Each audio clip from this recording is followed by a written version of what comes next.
Possibly one of the most important conversations happening in South Africa right now. That's right, energy. Sustainable energy infrastructure will come into focus at the annual African Energy Week in Cape Town. The meeting of energy stakeholders began today and it's supposed to last for 4 days. South Africa has faced rolling blackouts for weeks at a time, and today Eskom has re-implemented stage 4 cuts. My colleague, fellow eNCA and reporter here at eNCA, Heidi Giokos, is down in the mother city, joining us now with the latest. Heidi, good afternoon. Welcome to today. Thank you for joining us. Now, one of the keynote speakers, of course, was the Minister of Minerals Resources and Energy, Gwede Mantashe, telling delegates that Africa does not have an energy problem, but rather a leadership problem. Yes, and I think that's very believable, Bradan, that Africa doesn't really have an energy problem. It has a leadership problem. And the reason that this was communicated by Mineral Resources and Energy Minister Gwede Mantashe is because Africa is rich with resources and minerals. And we should be using that to our advantage to try and deal with the issue of electricity, accessibility and sustainability. And the minister is saying that perhaps it's rather an issue of leadership, and that presidents from various countries on the African continent need to understand that that is a crisis rather than the fact that we don't have electricity. We have the minerals and resources to get the energy on the continent. Why are we not using that to our advantage? What's also interesting is that the president of Uganda, he was not present, but he was speaking via video, and he said the very same thing. He said a lot of the crisis stems from greed, and that Africa should tap into its resources as it's rich in these resources. So the minister really alluding to the fact that there is no energy crisis, and that we should rather do some introspection into the leadership.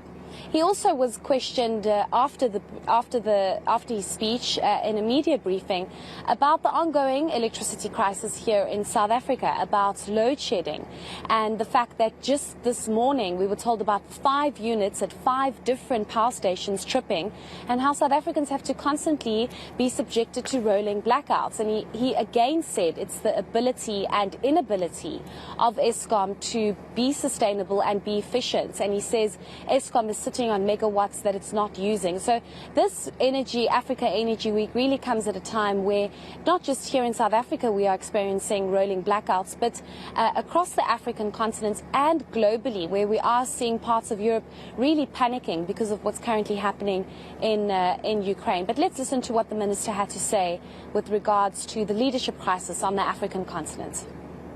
Africans are suffering from energy poverty, and this has been the case for too long that we tend to forget that energy poverty is an anomaly. We must turn this anomaly around. Africa must no longer wait. Changing this abnormality requires greater level of commitment than ever before. For Africa's future depends on it.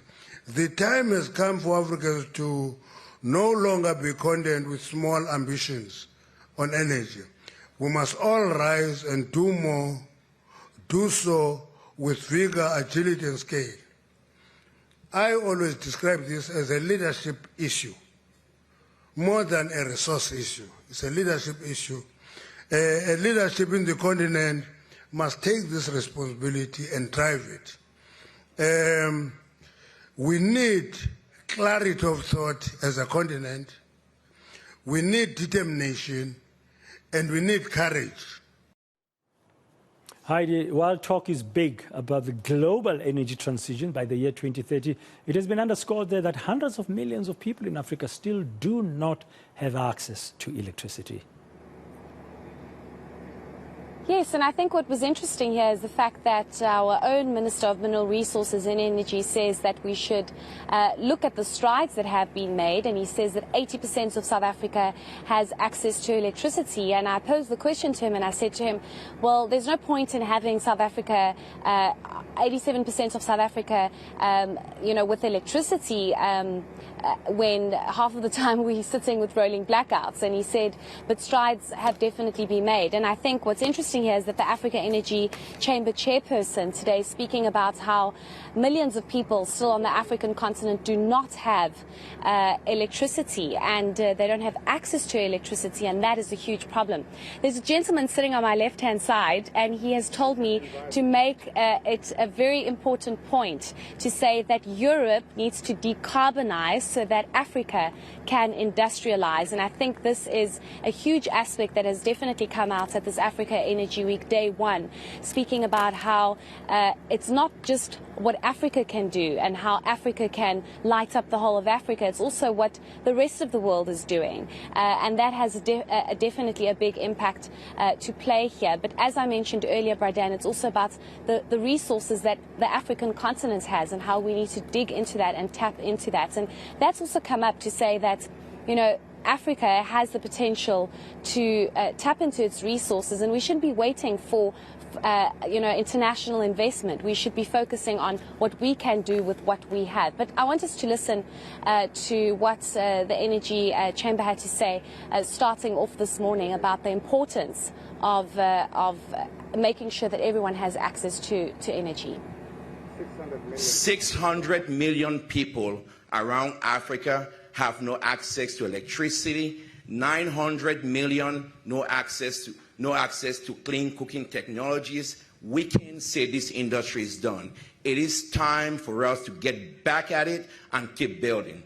Keep building, because we are going to be those drivers of the future, and we don't need to apologize for wanting to use our natural resources to drive up the future and build jobs, create jobs, improve communities, and create opportunities that are going to last. You don't have to apologize to nobody. We need to be proud of this industry, and our time is now.